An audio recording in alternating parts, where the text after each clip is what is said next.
This week's episode of Life Planning 101 originally aired in 2018. Please enjoy.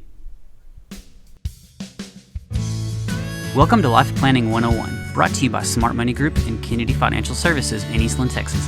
Tune in every week as we share important information to help you and your family live life on purpose. Insurance, investments, legacy and tax planning, and much more. All covered now on Life Planning 101. Good morning. We do have a wonderful topic today. This is always one of those topics it's tough for me to talk about because it's a very uncomfortable thing and it makes people uncomfortable when you do bring it up. But it's one of those things that it needs to be talked about. It has to be talked about. And the reason it has to be talked about is we've seen too many back-end issues because it's been avoided and it hasn't been. And what that is, usually when you have a husband and wife in a marriage, one of them takes over the finances. One of them makes all the primary decisions and does all of that. And the other one kind of just washes their hands clean of it.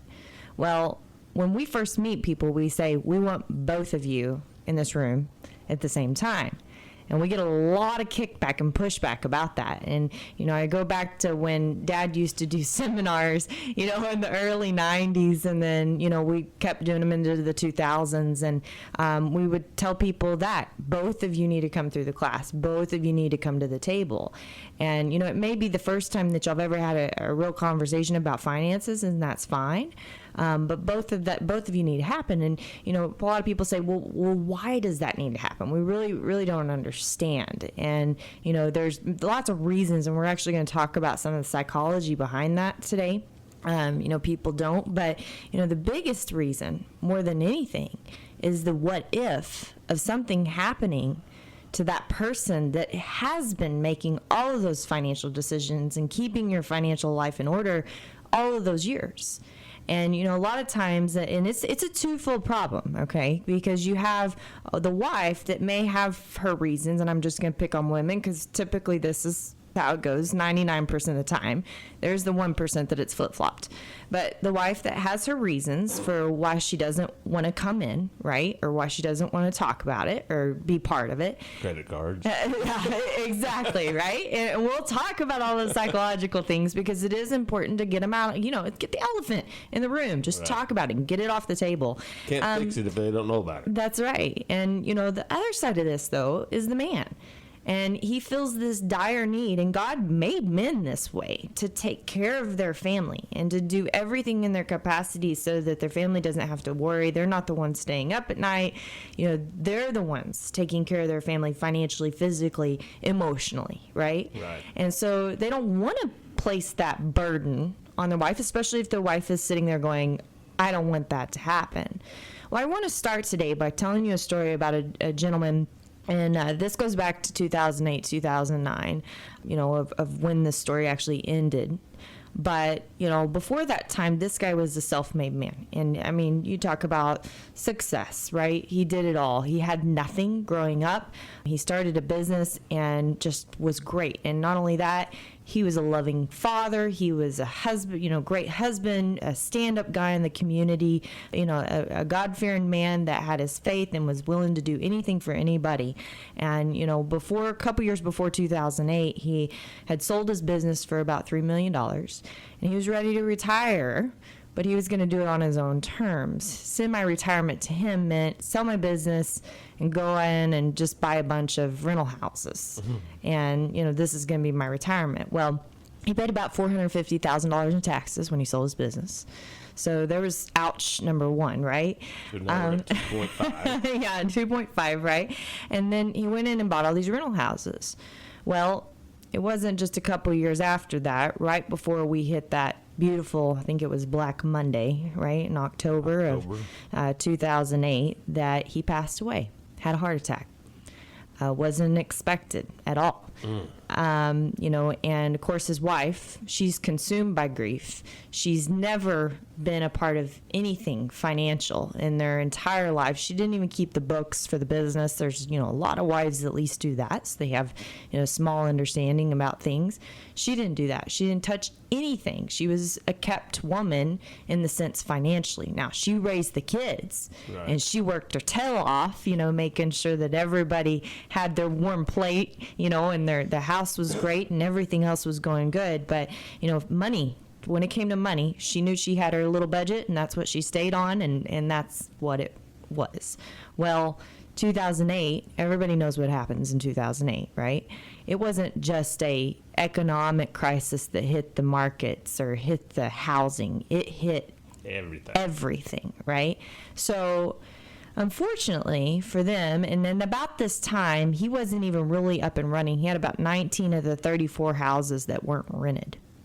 Okay, so here she is. She doesn't have the full amount of houses rented. And then on top of that, the value of those homes, remember what happened? Okay. Plummeted. Probably about 50% at that time because nobody could go get lending. Remember, the banks basically froze and said, sure, we're not lending to anybody. So it wasn't like she could just go and sell anything right away. She couldn't afford to pay a property manager because she only had 19 of the 34 houses rented at the time, and he had been doing all that work and everything else. One of her children lived out of state. That was her son, by the way. Her daughter lived close to her, but her daughter, kind of like her, had not had much experience, and then her husband was busy running his business at the same time, so she really didn't have any family there to be able to help her without having to disrupt her son's life and get him to move back or whatever. And this wouldn't have happened in anyone's wildest dreams of what this went on. And consequently, what she ended up having to do was sell those houses at the bottom of the market. And get this is what she ended up with. Out of that $3 million that they retired successfully on, she had about $1.3 million left. So she went from, having about an income of $200,000-ish a year down to $65,000 annually. No life insurance? No life insurance. He had let all of it lapse because he was retired, didn't think he needed any of it, none of this. And was going to live forever. And was going to live forever, right? He had never sought advice from any advisor outside of his CPA, and that was it. And it was no fault of the CPA. His CPA's doesn't look at all of this holistically, right? And he was probably on a need-to-know basis because that's how most of us work with our professionals. But, the worst part of this story, though, is that this isn't the only story. This is one of many stories. And how frequently does this happen? And here's a man that heartfelt, good, wonderful man. Do you think he ever meant for this to happen to his wife? Absolutely not. When we come back, we're going to talk about reasons why this happens and how to fix it. Wouldn't that be great? That'd be awesome. And more coming up right here on Life Planning 101. Segment 2 already of Life Planning 101. Angela? Yes. Are you planning all alone if you're married, right? And we've been talking about a story of, a gentleman that thought he'd taken care of his wife, and come to find out, had he known what had happened after his death, he would just be devastated that it ever occurred. And, this happens all the time. So, why don't people talk about money? Well, from a man's side, we can say it's pride, perhaps. Pride comes before the fall. We hear that all the time, but, we think we know. And, I was listening to Fox Business this morning. They were talking, I listen every morning about markets and yada, yada. And they had this guy on talking about steel. And he was using this terminology. And they said, whoa, that went above our head, right? And the truth is that it's human nature that we feel like we have to know everything, and if we don't know everything, we're stupid. Right. That's the thing that gets in our head. Sure. When that's the absolute opposite. And I love Richard Branson from a fact of talk about humble. Talk about a man that knows what he's good at and delegates the rest. And he's billionaire. And he's the first to tell you, I don't understand this financial stuff and I need help, someone helping me do it, right? I need someone helping me look at it holistically. Billionaires do this all the time. The reason the Rockefellers have been so successful is they hired family offices because they knew, their business well, but they didn't know the money business well, right? And someone told us one time, I'll never forget it, I love it. They said, I'm really good at making money. I need you to help me keep it, preserve it, and make it grow. Right? And that's really the truth of it. And so, is our pride what comes in hand? And, a lot of times I think people have a misnomer about what we do as advisors. And they think, well, if you have an advisor, that's got to be expensive. I'll tell you this. If we've ever not earned our paycheck, I'd be extremely surprised because most of the time we end up saving people money, putting more money in people's pockets, for their future. Just like this gentleman's situation here. Had we been able to look at this ahead of time, we could have perhaps saved that whole $450,000 in taxes, right? We could have insured. You asked about life insurance, right? Make sure that there was life insurance there if he did want to do all that self-investing, because was he actually...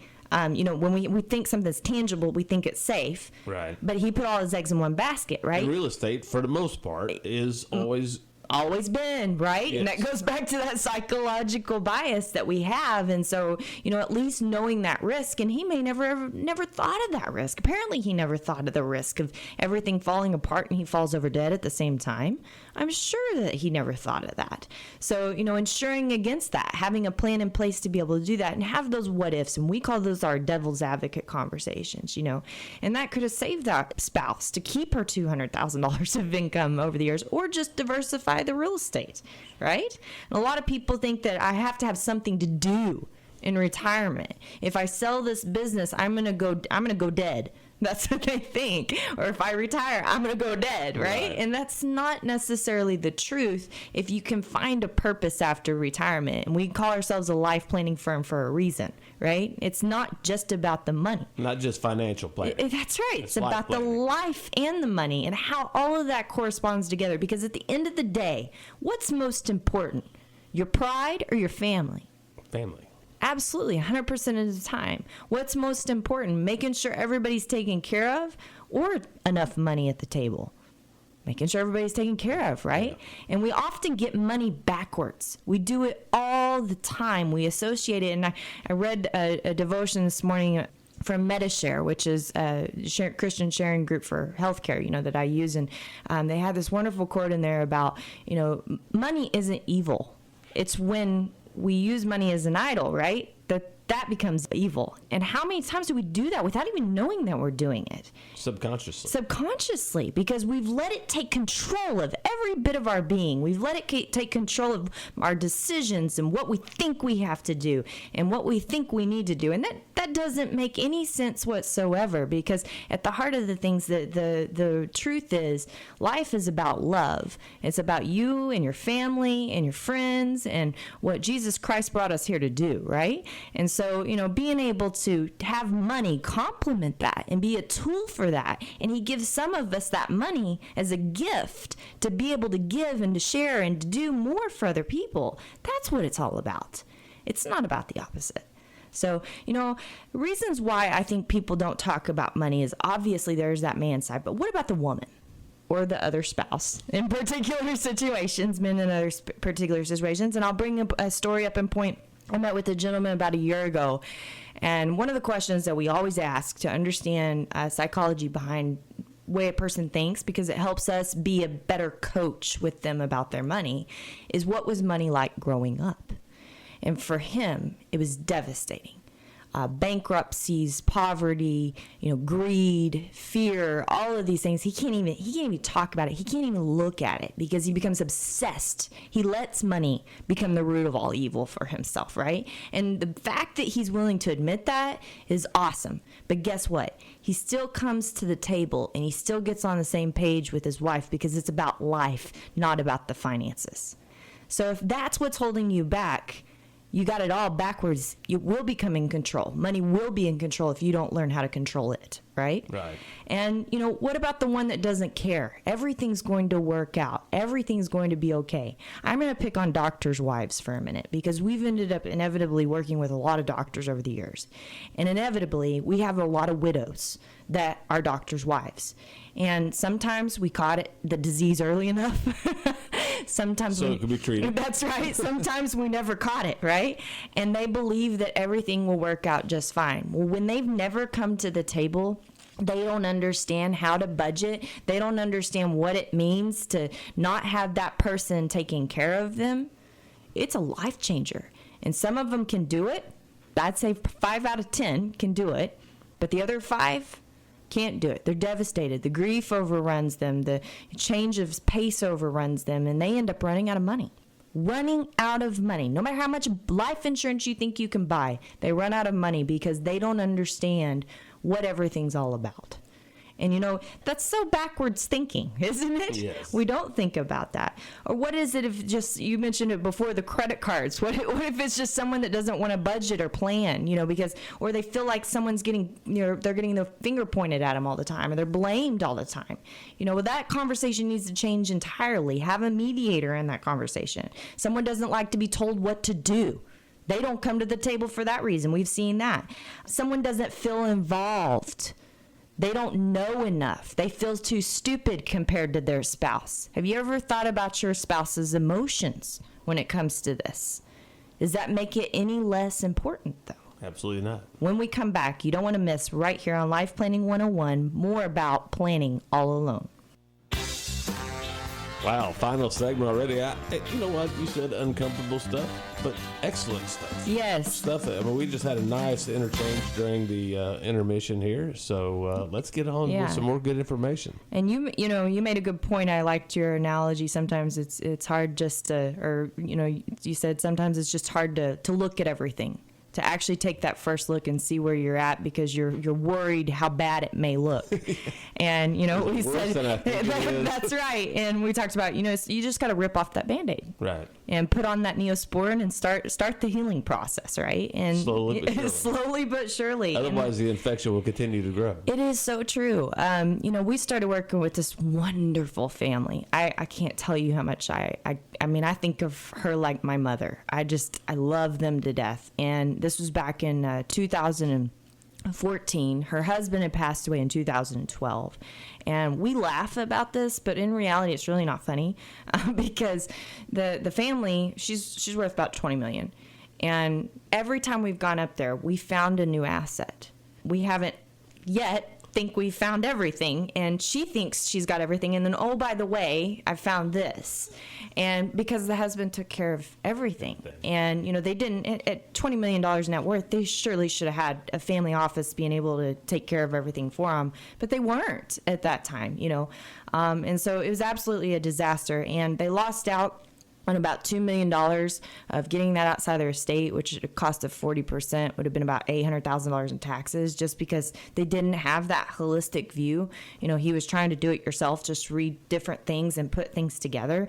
And it was no fault to him. He's a successful guy, smart guy. She's smart as a whip. She'll tell you, oh, I don't think I understand, but then she'll start saying things like cruts and idiots and crats and clats and all these different things, right? So she knows what she's talking about. She's very, very smart. And so, I think it's interesting that sometimes we don't give credit to that other spouse for their ability. Even though we're trying to protect them, we actually do the opposite for them. We hinder them. And I think of how much better this could have been if we would have backed that train up another 10 years before that. And we wouldn't be trying to fight the estate tax issue today. We wouldn't be in a place that we're having to maneuver so much. And she would just be living fancy-free, enjoying life instead of having to stress about where's that other asset, or how are we going to get that done, or I have to drive to Oklahoma for this and get this probated, and da-da-da. I mean, there's just so much going on. And it's just simply because things weren't organized and put together. And you said it, Terry. Business owners are busy. They're busy. Richard Branson, do you think he's busy? He's a billionaire. Okay, he runs how many companies? How does he do that? Right. Has anybody ever thought about how he actually does that? There's only one way you can do that. Delegate. right? And he delegates to people he trusts. And there was a quote he said, I was reading about this morning, that's why it's on top of my mind. But a quote he said about the fact that I delegate, I trust but verify. So he's actually still managing, but in a sense that he's trusting, he's understanding, and then he verifies the information. Well, why shouldn't we be doing that in our lives? I mean, isn't that what we kind of aspire to do, is be as successful as we can? Sure. Shouldn't we follow in the steps of other successful people? But instead, we try to hoard everything and do everything for ourselves, and even if it's keeping it from just our spouse. And what happens when that happens? And a lot of times, another thing I get kicked back on is people say, and this is, I hate to even say this on the radio show, but I will say it. When we were meeting with a husband and wife, and we know one of them is that way, that they've kind of hoarded everything and they aren't going to let their wife make decisions or spouse make decisions. And we've done this. We actually say to one of them, okay, you're dead now. You can't talk. Now I'm talking to you, the other spouse. What happens when he dies? What are you going to do? Ouch. Ouch. Right? Ouch. And then it gets real. It gets real quick. And thank God it gets real quick before it actually happens, right? So, who are you going to trust? And a lot of times they'll say the answer is going to be my kids. I'll call my kids. Okay, well, let's go back to Miss Jones's situation we talked about at the beginning of this radio show. Where were her kids? What were they doing? Are your kids busy? Do they have their own lives? Are they trying to make their own success? Out of state. Yeah. Do they know everything about your situation? Just like this lady here that her husband passed away in 2012, and 6 years later, we're still looking for assets. You think your kids know exactly what's going on with your life and how to manage it? Probably not.